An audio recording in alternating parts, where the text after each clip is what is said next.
Okay, so Donald Trump on CNBC this morning, and he bombed. That's right, bombed. I'm going to be honest with everybody here.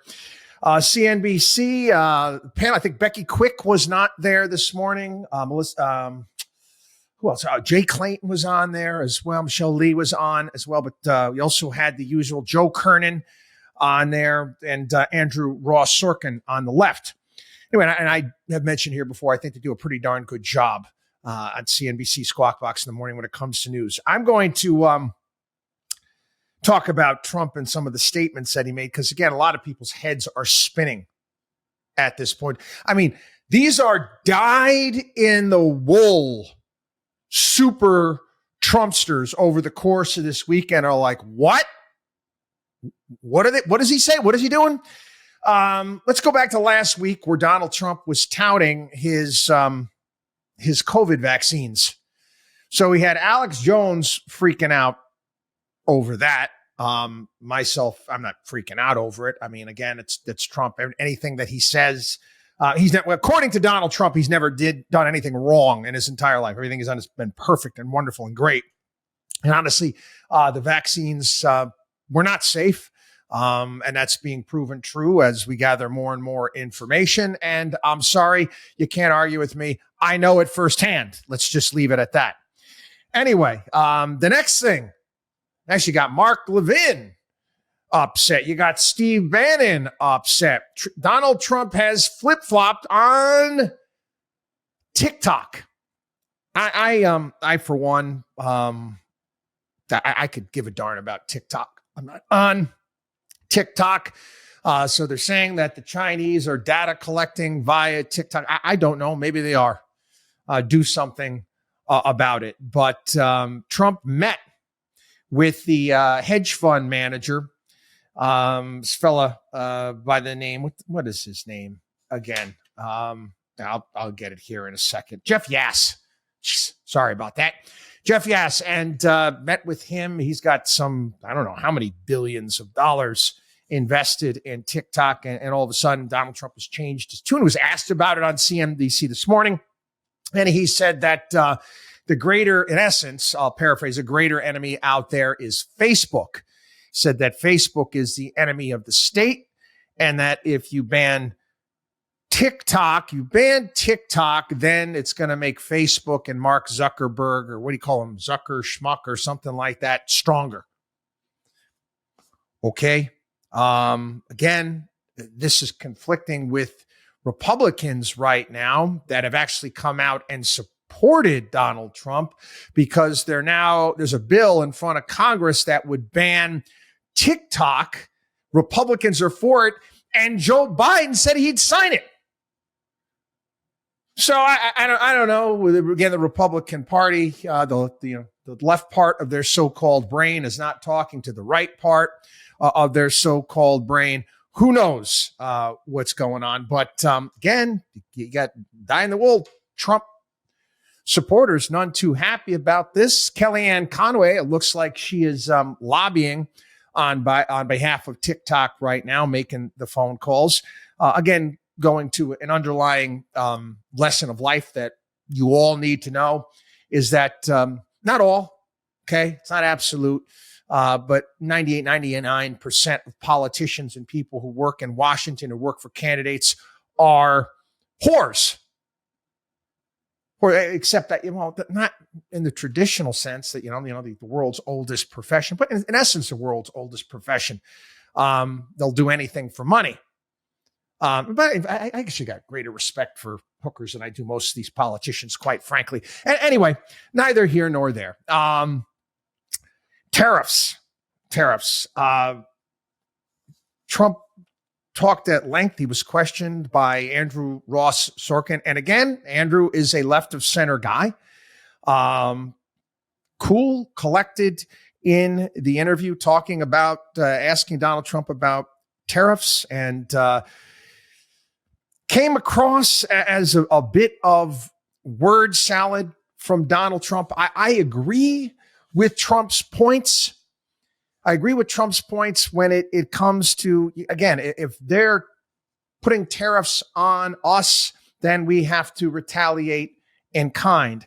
I get that.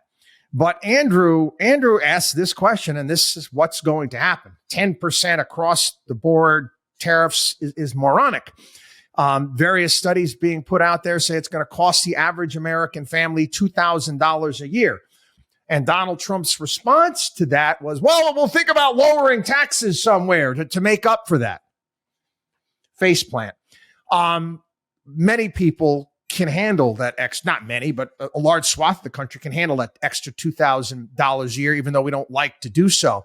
Well, what about the people that are going to get whacked by this and aren't paying any taxes anyway, or paying little to nothing anyway? How are you going to make up for that? You're going to start cutting checks, stimulus, or are you going to cut checks like you did to all of the farmers because of the retaliatory tariffs that China put on our agricultural products?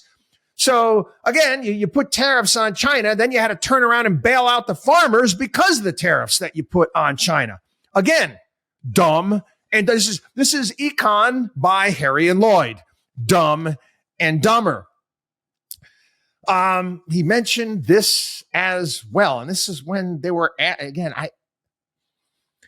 they brought up a guy that, again, I have an enormous amount of respect for, and I've talked about him here on the program. I often gift his book along with the check at graduations to kids. I Love Capitalism. Ken Langone. So they were asked, about Home Depot co-founder Ken Langone, who could, by the way, buy Donald Trump 10 times over. Just let you know, okay?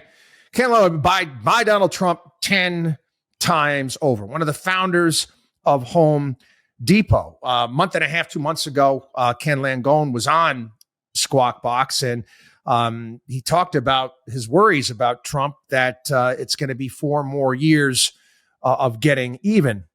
And again, they asked Donald Trump about this, and this is what Trump had to say. Well, look, I've never been a fan of Ken. I don't know if he supported me because I was the only one that he could support, but I've never been a fan. Never been a fan, huh? 2020, Trump raved about Langone on social media, calling him a great American.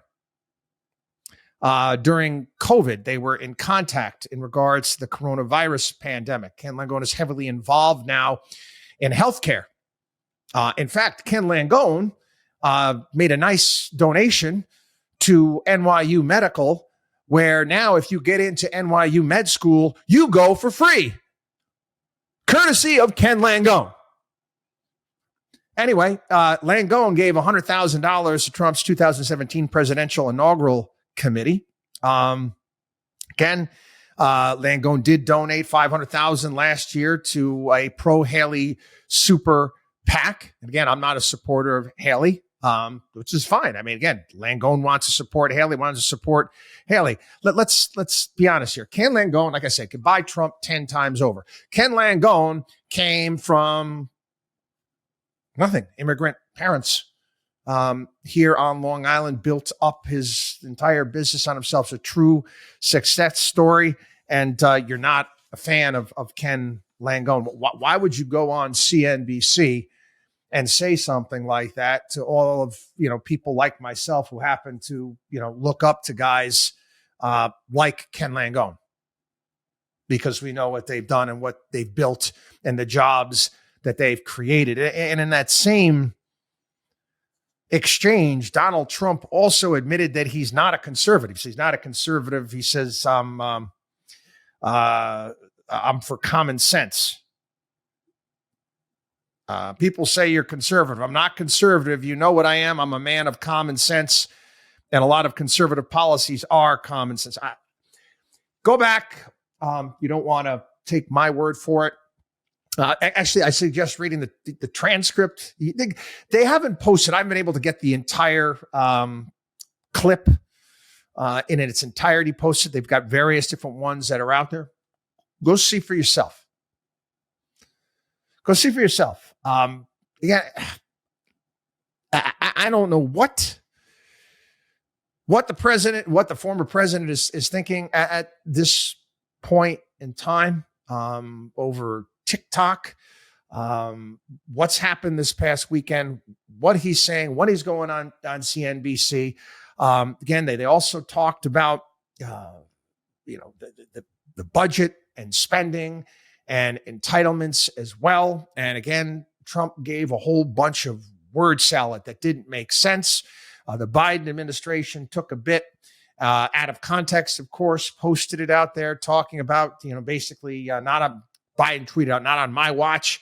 Trump was saying about making cuts to Social Security. Again,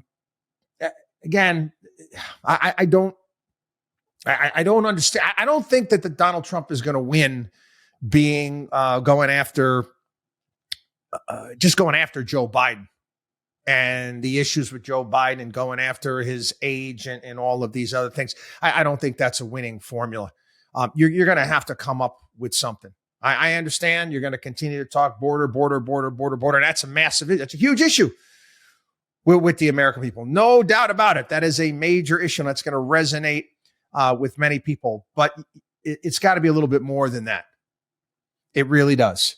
And I don't know, you might want to be a little bit more prepared when you go on Squawk Box CNBC in the morning. Just saying. WatchDog on WallStreet.com.